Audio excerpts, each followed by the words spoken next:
वो मालिक का दर्पण बन जाता है जो दया और नम्रता से उसका भजन करता है। मेरे सभी बच्चों, जीवन में है ही क्या यदि भजन न किया तो। और सभी जीव जंतु इत्यादि सभी की भांति जन्म लेना और भोजन भय निद्रा मैथुन में फंसे रहना और लास्ट में शरीर को छोड़ देना अर्थात मृत्यु। मेरे बच्चों, भोजन भय निद्रा मैथुन प्राणी सभी करात, मानव जीवन व्यर्थ यदि परमेश्वर न पात। तुम्हें मानव जन्म मिला है और इससे भी अच्छी बात है कि तुम मेरे संदेश बोध सुन रहे हो।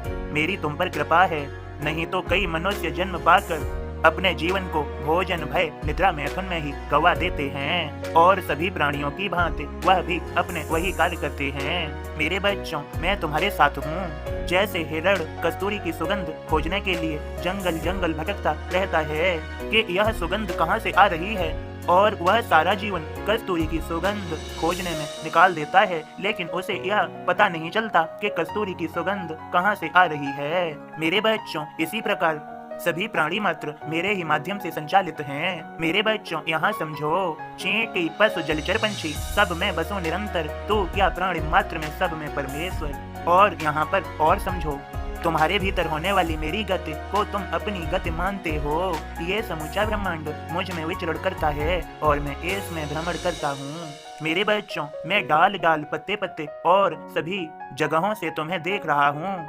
ऐसा कोई रिक्त स्थान नहीं जैसे मैं भरता न हूँ, मैं हर जगह हूँ। मेरे बच्चों, मैंने वचन दिया है, जैसा भाव रहा जिस जन का वैसा रूप हुआ मेरे मन का। मेरे बच्चों, रामचरितमानस की एक चौपाई भी है, जाकी रही भावना जैसी प्रभु मूरत देखी तिन तैसी।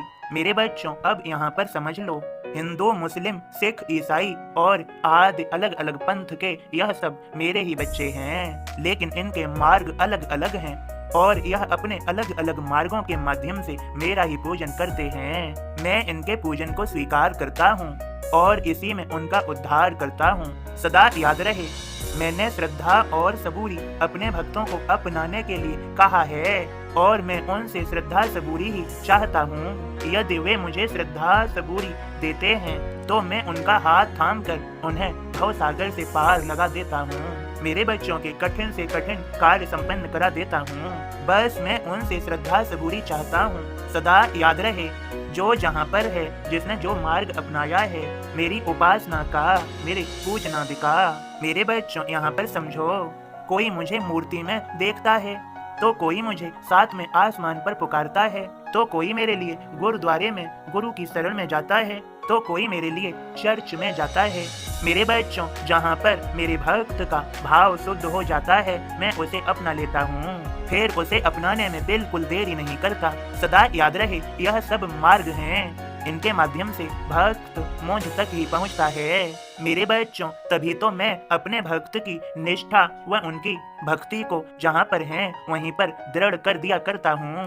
अब मेरे बच्चों, यहाँ पर समझो, मैं तुम्हें समझाइए देता हूँ। जैसे जो मेरे भक्त शिरडी आना चाहते हैं, जैसे कोई भक्त अपने वाहन से आता है, तो कोई भक्त रेलगाड़ी अर्थात ट्रेन के माध्यम से आता है, और कोई भक्त हवाई जहाज के माध्यम से या हेलीकॉप्टर के माध्यम से आता है, और कोई भक्त इन सब से भी नहीं अपने पैदल यात्रा करके आता है। तो मेरे भक्तों, यहाँ पर समझो, कोई कठिन मार्ग अपनाता है तो कोई सरल मार्ग अपनाता है। मुझ तक पहुँचने के अलग अलग साधन हो सकते हैं, अलग अलग माध्यम हो सकते हैं, लेकिन भक्त मुझ तक ही पहुँचता है। और जो रास्ते में भटक जाते हैं वह मुझ तक नहीं पहुँच पाते। मुझ तक पहुँचने के लिए रास्ते में भटकने का अर्थ है वे गुमराह हो जाते हैं। कोई उनसे कह देता है कहाँ जा रहे हो। जो शिरडी में साईं जी हैं वे तो मुसलमान हैं, तुम भला मुसलमान के यहाँ कैसे जा सकते हो। कोई उन्हें कुछ कह के भटकाता है तो कोई कुछ कह के गुमराह करता है।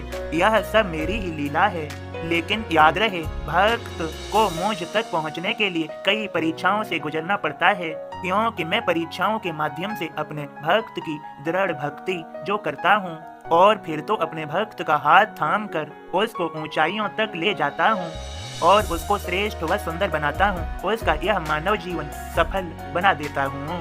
मेरे बच्चों, मैं परीक्षा लेता हूँ। याद रहे, किसी भी जगह किसी भी स्थान तक पहुंचने के मार्ग अलग अलग हो सकते हैं, लेकिन उन अलग अलग मार्गों से एक ही स्थान पर पहुंचा जाता है। और इसमें झगड़ा करने या लड़ने की क्या जरूरत है। वे कहते हैं यह मार्ग सही नहीं है और दूसरे कहते हैं यह मार्ग सही नहीं है। इसी प्रकार मार्ग के पीछे झगड़ते रहते हैं और जिसे मुझ तक पहुंचना है वह शांति से मार्ग को पकड़ लेते हैं और मुझ तक पहुंच जाते हैं। मेरे बच्चों, तुम्हारा उद्धार निश्चित है। तुमने मेरे संदेश को सुना है। तुम्हें मेरे सभी संदेश प्रतिदिन सुनने की आवश्यकता है। तुम्हारा जीवन सफल हो जाएगा, मेरा आशीर्वाद है। मेरे बच्चों, याद रहे, ज्ञान अनुभव करने योग्य है, निर्देश देने का विषय नहीं। भूलना नहीं, अनुभव करना है।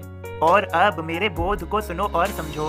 ओम साईं राम बाबा का बोध इस प्रकार है। साईं बाबा ने सहज में कई बात भविष्य में घटित होती है सामा की बातें सुनी, श्री आनंद जताय, मंदिर जो बन जाए तो हम भी यहाँ रहाय। बाबा से शाम कहें, खेल रचा क्या आप, सोने भी देना हमें, सपने आते आप। बूटी काका साथ में सामा जी के होय, तीनों अपनी योजना सम्मुख रखते होय। मंदिर सहबाड़ा बने, साईं सम्मत होय, साईं सम्मत होते ही तल घर बनता होय। लेंडी आते जाते साईं बाड़े पर रुक जाय, करें निरीक्षण काम का सुझाव भी दे जाय।